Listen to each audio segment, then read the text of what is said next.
문호 톨스토이의 글을 보면 이런 글이 있습니다. 큰 돌과 작은 돌이라고 하는 그런 글이 있습니다. 어느 날 두 여인이 노인 앞에서 가르침을 받기 위해서 노인 앞에 찾아왔습니다. 한 여인이 먼저 그 노인 앞에 그런 이야기를 합니다. 자기가 젊었을 때 남편을 바꾼 일에 대해서 지금까지 괴로워하면서 스스로 용서받을 수 없는 큰 죄인으로 여기면서 지금까지 살아오고 있습니다 라고 하는 고백을 했습니다. 근데 함께 온 또 다른 여인은 인생을 살면서 도덕적으로 큰 죄를 그렇게 짓지 않았기 때문에 어느 정도 만족을 하면서 살고 있다고 이야기를 했습니다. 그 노인이 두 여인들에게 먼저 말한 그 여인에게는 가서 큰 돌을 가지고 와라 그렇게 얘기를 합니다. 그리고 그 다음 여인에게는 가서 작은 돌들을 여러 개 가지고 오라 이렇게 이야기를 했습니다. 두 여인들이 가서 한 여인은 큰 돌을 가지고 왔습니다. 그리고 다른 여인은 작은 돌을 여러 개 주워 가지고 다시 제자리로 왔습니다. 근데 그 노인이 그 여인들을 보면서 이제는 다시 가지고 온 그 자리에 갖다 두고 오너라 그 말씀을 했습니다. 큰 돌을 가지고 왔던 여인은 쉽게 제자리에 갖다 놓고 돌아왔습니다. 근데 작은 돌을 여러 개 주워온 여인은 그 작은 돌들이 원래 어디에 있었는지를 일일이 기억해낼 수가 없어서 망설이고 잘 제자리를 찾지 못하겠다고 하는 이야기를 했습니다. 그때 노인이 그렇게 이야기를 합니다. 죄라고 하는 것도 마찬가지니라. 크고 무거운 돌은 어디에서 가져왔는지 기억할 수 있어 제자리에 갖다 놓을 수 있으나 많은 작은 돌들은 원래의 자리를 잊었으므로 도로 갖다 놓을 수가 없는 것이다. 큰 돌을 가져온 너는 한때 내가 지은 죄를 기억하고 양심의 가책을 겸허하게 견디며 살아왔다. 그러나 작은 돌을 가져온 너는 내가 지은 작은 죄들을 하잘것 없는 것으로 여겨 모두 잊고 살아온 것이다. 그러고는 뉘우침도 없이 죄의 나날을 보내는 것에 버릇이 들어 있었다. 너는 다른 사람의 죄를 이것저것 말하면서 자기가 더욱 죄에 깊이 빠진 것을 모르고 있었다. 인생이 바로 이런 것이란다 라고 하는 그런 가르침의 글이 있습니다. 오늘 우리가 함께 나눌 하나님의 말씀의 제목을 가장 소중한 것이 무엇인가 라고 하는 그런 제목을 잡아봤습니다. 사람들 나름대로 소중한 것에 대한 생각들이 다 다를 수가 있습니다. 내게 있어서 지금 가장 소중한 것이 무엇인가? 여러분 한번 생각을 해 보시기를 바랍니다. 태초에 하나님으로부터 멀어진 가인은 에덴 동편 놋 땅에 거하기를 시작을 합니다. 그곳에서 자기를 보호하기 위해서 또 가족을 보호하기 위해서 가인은 성을 쌓는 것을 우리가 보시게 됩니다. 이 가인의 삶에서 하나님의 보호하심이 얼마나 소중한가라고 하는 것을 보게 됩니다. 아담과 하와는 에덴 동산에 살아갈 때에는 자기가 스스로 보호할 그럴 일이 하나도 없었습니다. 그러나 에덴 동산을 벗어난 그 아담과 하와 그리고 그 후손인 그 가인, 그 하나님의 은혜 안에 있지 아니하고 죄를 짓고 나서 요단 동편 놋 땅으로 옮겨가 살아갔던 그 가인은 자기 스스로 보호해야 하는 그런 삶을 살면서 하나님의 보호하심이 정말 절실하다라고 하는 것을 알게 됩니다. 이스라엘 백성들이 출애굽해서 광야에서 불뱀에 물려서 죽는 사건이 있기 전까지는 하나님의 보호하심이 얼마나 소중한가를 사실은 잘 몰랐습니다.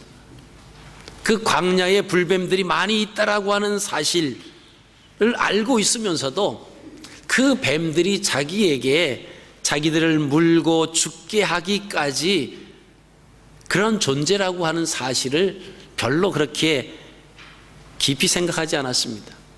그러나 불뱀 사건으로 인해서 자기들이 죽어져 가는 그 사건을 경험하고는 하나님께서 이 불뱀으로부터 우리를 보호해 주셨다라고 하는 그 하나님의 보호하심에 대해서 소중함을 깨닫기 시작합니다.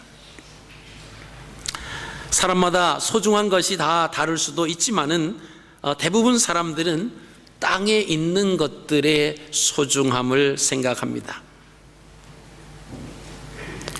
예수 믿는 사람들 중에서도 아마 땅의 것이 소중하다 이렇게 생각하는 분들도 많이 있을 수 있습니다. 예수님께서는 오늘 본문 말씀을 통해서 천국을 소유하는 것이 가장 소중한 것을 소유한 것이라고 우리에게 말씀을 하고 계십니다. 예수님을 믿는다라고 하는 것, 하나님과 함께 한다라고 하는 것은 이미 천국을 소유한 것입니다. 그렇다라고 하면 내가 지금 가장 소중한 것을 가지고 있다라고 우리가 얼마나 많이 느끼면서 살아가고 있는가라고 하는 것입니다. 그러면서 행복한 삶을, 나는 과연 행복한 삶에 지금 그 안에 중앙에 서 있다라고 고백하고 나는 하나님으로부터 복받은 사람이다. 그럼 이런 마음을 우리가 얼마만큼 가지고 살아가고 있는가라고 하는 것이죠. 주님께서 말씀하시는 것처럼 가장 소중한 것을 소유하고 있는 하나님을 믿는 하나님의 자녀들인 우리가 그것을 얼마만큼 많이 느끼고 있는가라고 하는 것입니다.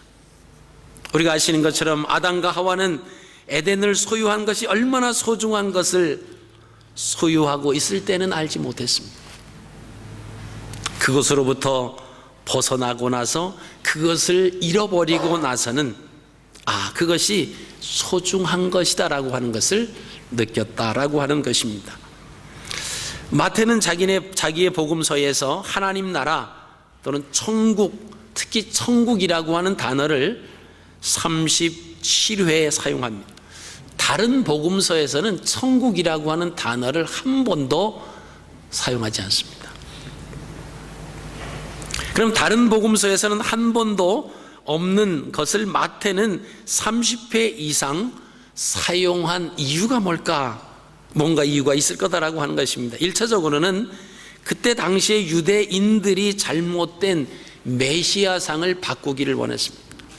마태복음은 마태 그 복음을 기록하면서 그 대상이 누구냐 하면 유대 사람들이었습니다. 그래서 마태는 천국이라고 하는 단어를 37번 마태복음에서 사용하면서 1차적으로 그 대상이 누구냐? 바로 유대인들의 잘못된 그런 메시아관이다라고 하는 것입니다. 그리고 2차적으로는 오늘날 예수 그리스도를 믿는 모든 사람들의 잘못된 신앙관이 있다라고 하면 이 말씀을 통해서 바뀌어져야 된다라고 하는 그런 말씀입니다. 우리가 잘 아시는 것처럼 1세기 수많은 유대 사람들은 메시아를 기다리고 있었습니다. 그들이 메시아를 기다리고 있는 것은 우리가 잘 아시는 것처럼 로마에 속박되어서 지배를 받고 있었기 때문에 로마가 심판을 받기를 원했습니다. 그리고 다윗 왕권이 회복되는, 그리고 이스라엘이 그래서 회복되는 그 일을 감당해 주는 사람이 바로 메시아다. 그래서 우리가 기다리는 그 메시아는 바로 이 땅에 오시면은 로마를 심판을 하고 다윗의 왕권이 회복이 되고 이스라엘이 회복되는 그러한 분이 바로 메시아다. 이런 관점을 두고 있었는데 예수님 초기 사역에 예수님의 사역을 보면 그거하고는 전혀 다른 사역이었습니다. 예수님은 오직 구원 사역에 초점을 두고 있었습니다. 하나님의 자녀가 되는 것, 구원받은 하나님 나라의 백성이 되는 것에 대해서 로마 정치를 어떻게 하고 다윗 왕권이 회복이 되고 이스라엘이 회복이 되고 그런 것보다도 하나님 나라의 백성이 되는 것, 구원 사역에 얼마만큼 올바로 서 있느냐라고 하는 그 말씀을 외치시면서 하나님의 아들이다 이렇게 말씀을 하고 있으니까 유대인들이 예수님을 메시아로 받을래야 받을 수가 없었던 것입니다. 그들의 기대에 충족시켜주지 못했기 때문에 예수님은 결국 배척당하고 결국에는 십자가에 못 박으라고 그 군중들이 소리를 쳤던 것입니다. 여러분, 어떻게 보면 오늘날 예수 그리스도를 믿는 우리들도 1세기 유대인들의 삶과 다를 바가 없을 수도 있습니다. 그 이유는 현실적인 것에 초점을 맞추고 있다라고 하는 거예요. 예수 믿는다라고 하는 것은 부자가 되고 건강하고 자녀가 잘 되고 사업이 잘 되고 이런 것을 바라면서 이것이 이루어지지 아니하면 원망하고 불평하고, 우리에게 함께 하시는 그 하나님은 우리가 잘 돼야 되고 부자가 돼야 되고 건강해야 되고 자녀의 일들이 잘 풀려져 나가야 되는데 그것이 잘 되지 아니하면 우리가 원하는 하나님은 아니다 이렇게 말하는 것은 당시 1세기에서 메시아를 기다렸던 유대인들의 모습과 다를 바가 없다라고 하는 것입니다. 역사가 필립 젠킨스는 이런 이야기를 했습니다. 100년 전에는 예수를 따르는 모든 사람들의 80%가 유럽이나 미국에서 살고 있었지만 지금은 예수를 믿는 70%가 남반구와 남미, 아프리카, 동양에 살고 있다. 기독교는 가난하고 박해받는 사람들 사이에서 놀랍도록 부흥하는데 부유하고 안전한 사람들 사이에서는 쇠퇴한다. 이런 이야기를 역사가 필립 젠킨스가 이야기를 했습니다.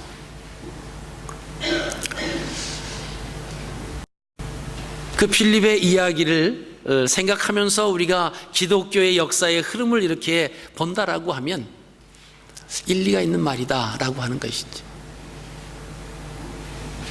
100년 전에 예수 그리스도를 믿는 사람들, 유럽과 미국에서 80%가 살았다라고 하는 것입니다.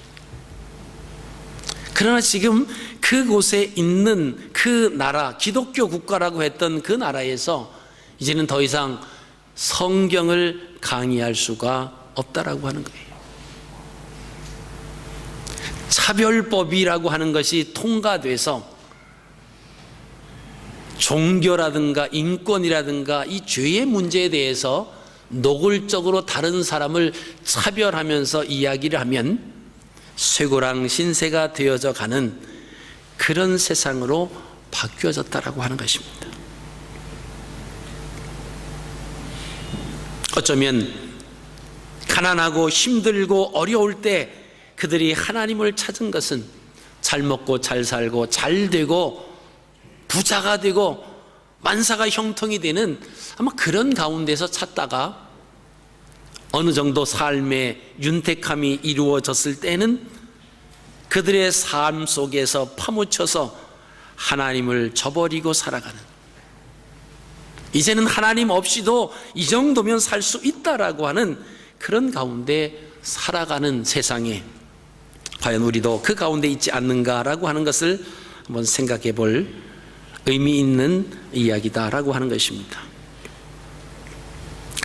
마태는 정치적, 현실적 메시아를 기다리는 유대인들을 향해서, 마태복음을 향해서 이미라고 하는 단어와 아직이라고 하는 단어를 사용하면서 천국을 설명을 합니다.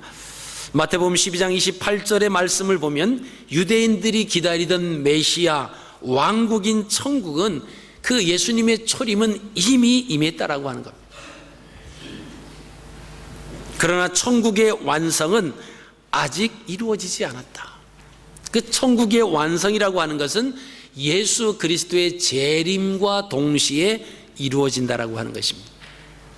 그러니까 우리들은 이미와 아직이라고 하는 그 사이에 이미 예수님의 초림은 이루어졌습니다. 그리고 예수님의 그 천국의 완성인 예수님의 재림은 아직 이루어지지 않고 있는 그 중간에 우리가 살아가고 있는 하나님의 자녀들이다라고 하는 것이죠.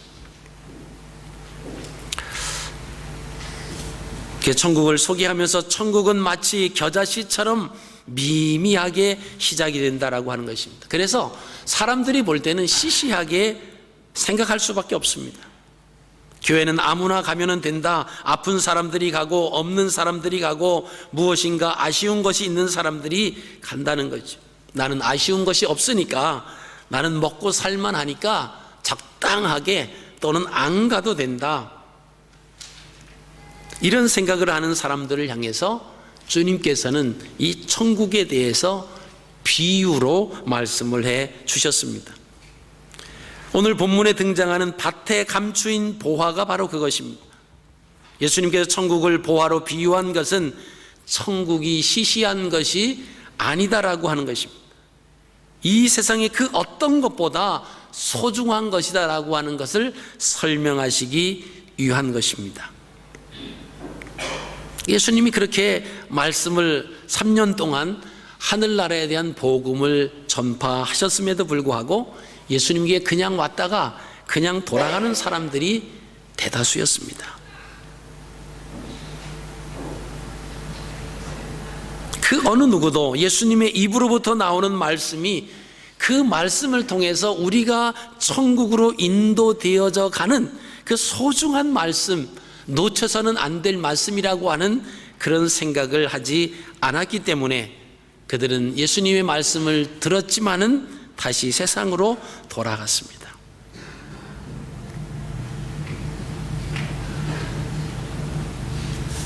예수님의 말씀을 듣고 즐거워하며 그 말씀을 간직하고 구원에 대한 감격을 지켰던 사람은 사실 극소수에 불과했던 것을 우리가 보시게 됩니다. 예수 믿는 하나님의 자녀들은 이미 최고의 귀한 것, 즉 천국을 이미 소유한 하나님의 자녀들입니다. 우리가 실제적으로 그것이 마음에 와 닿지 않는 것은 우리가 무언가 대가를 지불하지 않은 가운데서 가장 소중한 것을 얻고 있다라고 하는 것 때문에 그렇게 느껴질지도 모릅니다. 우리가 아시는 것처럼 예수님이 이 땅에 오셨을 때 그의 외모는 이사야 말씀을 비교해 보면 참 초라한 모습이었습니다. 그렇게 초라한 모습, 그 나사렛 예수를 따르는 사람들이 천국에 갈 수 있을까 어느 누구도 짐작할 수 없었다라고 하는 것입니다. 그렇기 때문에 기득권을 가지고 있던 사람들은 예수님을 따르는 사람들을 무시했습니다. 저 사람들은 배운 것이 없으니까, 가진 것이 없으니까, 몸이 아프니까 예수를 찾는다, 이렇게 생각을 했습니다. 기득권을 가지고 있었던 사람들은 아쉬운 것이 없다 보니까 예수님의 가르침을 받으러 나오지 않습니다. 오히려 시비를 걸기 위해서 따라다니는 사람들을 붙이기도 했습니다. 예수님께서는 이런 사실을 아시면서 뭐라고 비유하시냐라고 하면 건강한 자와 병든 자를 비유하시면서 또 말씀을 하십니다. 예수님을 찾아 나온 무리들은 스스로 환자라고 생각해서 의사가 필요하다고 생각한 사람들, 그 사람들에게는 의사가 만나 줘서 그 사람들의 병을 고쳐준다라고 하는 것입니다. 그러나 스스로 생각하기를 나는 병이 없고 나는 건강하다, 이런 사람들은 의사를 찾아오지도 않고 의사를 만나지도 않는다라고 하는 것입니다.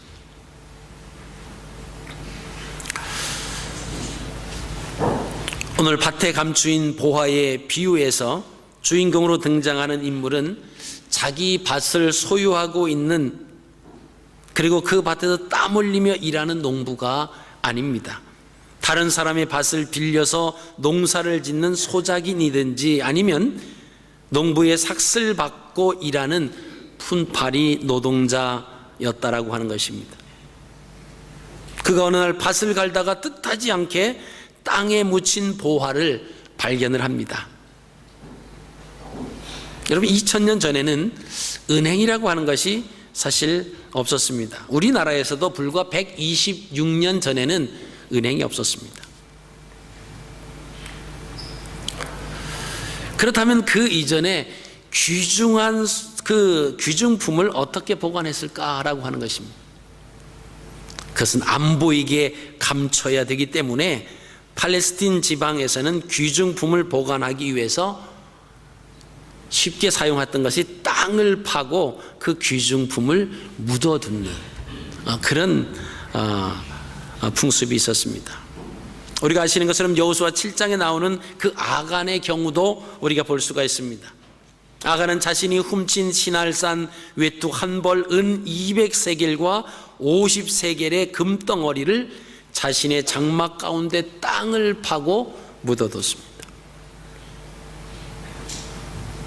또 마태복음 25장에 나오는 달란트 비유를 봐도 한 달란트 받은 그 종이 땅을 파고 묻어뒀습니다.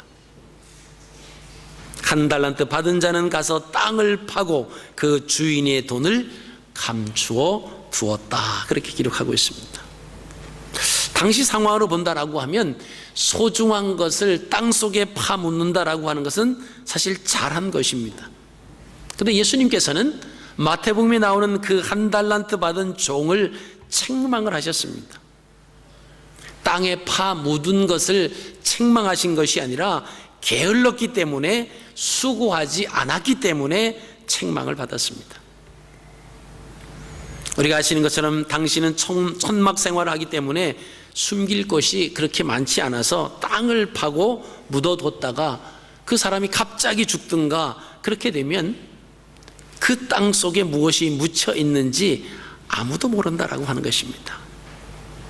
자기 밭에다가 땅을 파고 묻어뒀는데 이 사람이 그냥 죽어버리면 아무도 모른다라고 하는 거죠.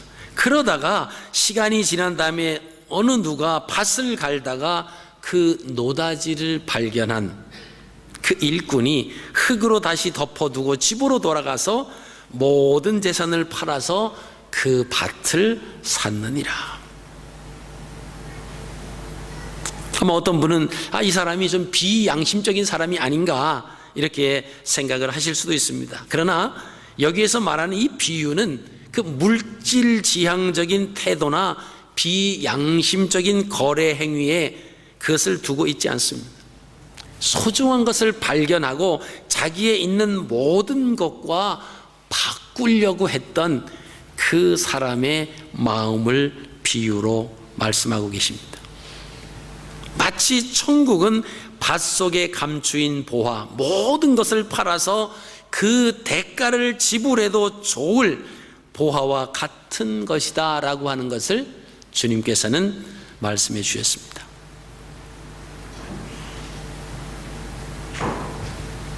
이 밭에 감추인 보화의 비유는 예수님과 사람들의 언약 관계가 얼마나 귀중한 것인가 라고 하는 것을 우리에게 말씀해 주십니다. 그래서 자기의 전 재산을 팔아서 그 밭을 사는 것은 예수를 믿고 따르는 것이 그만큼 귀중하고 소중하고 가치 있는 것이다 라고 하는 것을 우리에게 말씀해 주십니다. 우리가 예수 그리스도를 믿는 이 자체가 이미 천국을 소유한, 가장 소중한 것을 소유한 사람들이라고 서두에 말씀을 드렸습니다. 여러분, 그렇다라고 하면 과연 내가 그 감격과 그 기쁨 속에 살아가고 있느냐라고 하는 것입니다. 하늘에 대한 소망, 하늘나라에 대한 그 감격을 누리고 있다라고 하면 우리는 지금의 삶보다는 좀 더 기쁜 마음으로, 좀 더 평안한 마음으로 살아갈 수 있습니다. 근데 그 마음이 줄어들면, 그 소중함이 자꾸만 줄어들게 되면 우리는 다른 것에 대한 염려와 근심, 걱정이 늘어날 수밖에 없다라고 하는 것입니다. 성경에 등장하는 사람들 중에서 뜻하지 않게 보화를 발견한 그런 사람들의 경우가 나오고 있습니다. 갈릴리 호수에서 그물을 손질하던 베드로와 안드레, 호숫가를 거니시는 예수님을 만나게 됩니다. 그리고 예수님께서 나를 따라오너라라고 하는 그 주님의 음성을 듣고 예수님을 따라갔던 이 천국의 자녀가 된 사건을 우리가 보시게 됩니다. 예수님의 제자들 요한과 야고보 모두가 그랬습니다. 다른 제자들도 마찬가지입니다. 그 당시에 나사렛에서 성장하신 그 예수님, 겉으로 볼 때는 아무것도 없었습니다. 초라한 모습입니다. 근데 그 말씀을 듣고 쫓아갔다라고 하는 것은 마치 밭에 감추인 보화를 발견하고는 자기의 모든 것을 팔아서 그 땅을 사는 것과 똑같다라고 하는 것입니다. 예수님을 믿고 당시 자신을 믿고 따르는 사람들과 불신하여 따르지 아니한 사람들을 예수님이 이렇게 말씀을 하십니다.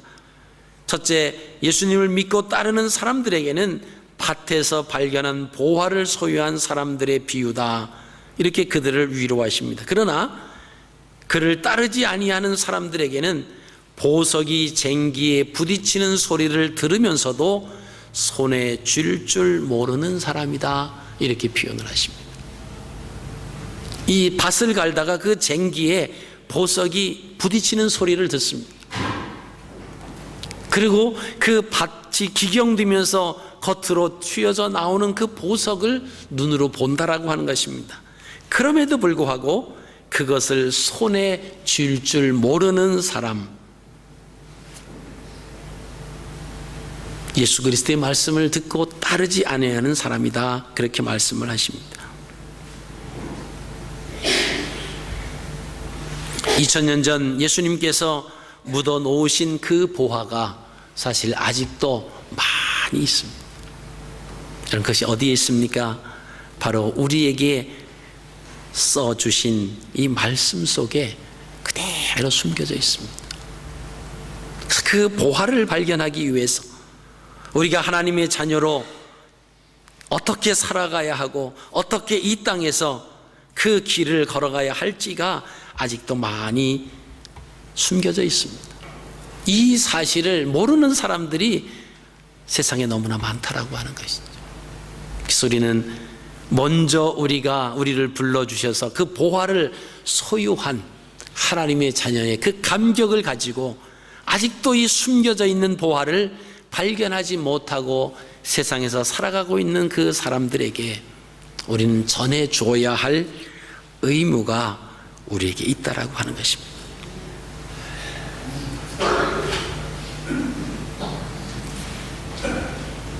주님께서는 그 보화를 발견하며 그 삶을 살아가는 것은 결코 쉬운 것은 아니다, 그렇게 말씀을 하시죠. 그러면서 자기 자신을 부인하고 자기 십자가를 지고 나를 쫓으라.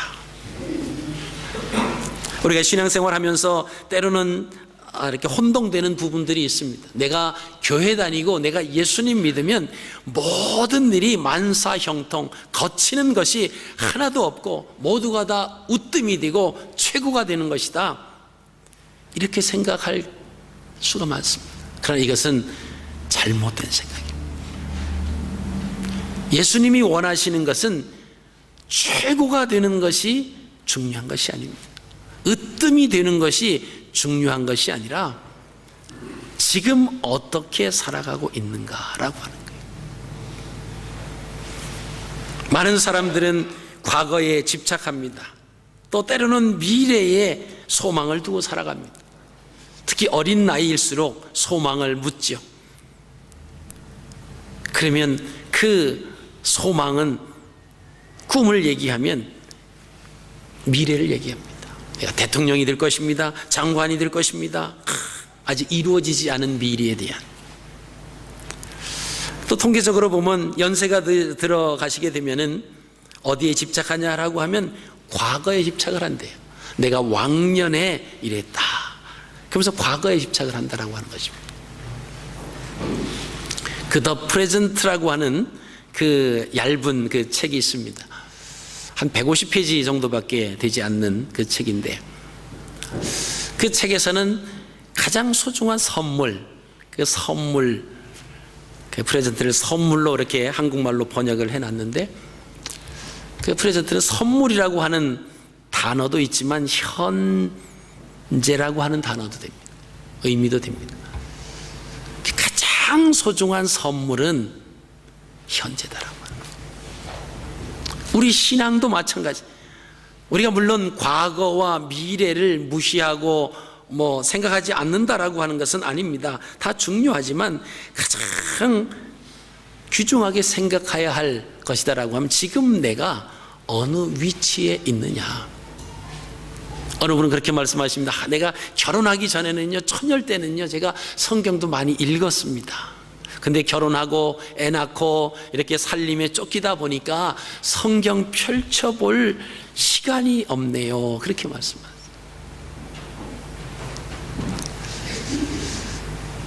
성경은, 하나님 말씀은, 우리의 믿음은 현재가 너무나 소중합니다.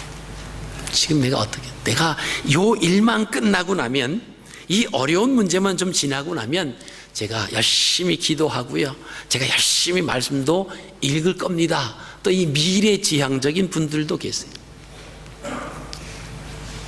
근데 지금이라고 하는 것이 정말 우리가 관심을 가져야 된다라고 하는 것입니다. 내가 앞으로 천국에 대한 소망을 가지고 살 겁니다. 가장 소중한 그 보화를 소유할 겁니다.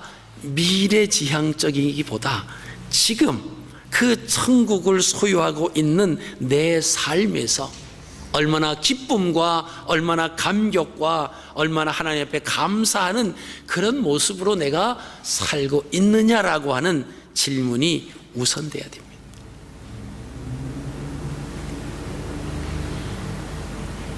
아담과 하와는 가장 소중한 것을 소유하고도 그것이 귀한 줄을 깨닫지 못해서 에덴을 잃어버렸습니다. 가장 소중한 것을 소유하고도 하찮은 것에 관심을 가지다가 소중한 것을 잃어버리고 에덴에서 쫓겨나고 에덴에 살던 삶을 그리워하며 이 땅의 삶을 마감을 한 그 모습을 우리가 말씀을 통해서 볼 수가 있습니다. 여러분, 우리가 이 자리에 함께 계시는 사랑하시는 성도 여러분, 가장 소중한 천국을 소유하고도 그것이 귀한 줄로 생각하지 못한다라고 하면 아담과 같은 상황이 될 수도 있다라고 하는 것입니다. 가장 소중한 천국을 소유하고도 하찮은 것에 우리가 관심을 쏟는다라고 하면 이 소중한 것에 대한 비중은 점점 줄어들 수밖에 없다라고 하는 것입니다. 여러분, 이 땅에서의 삶이 길어도 100년이죠. 성경에서는 우리의 영혼의 우리 연수가 70이요 강건하면 80이다 이렇게 말씀을 합니다. 이 땅에서의 삶은 아무리 오래 산다라고 할지라도 그렇게 길지 않습니다. 그러나 천국에서의 삶은 영원한 삶입니다.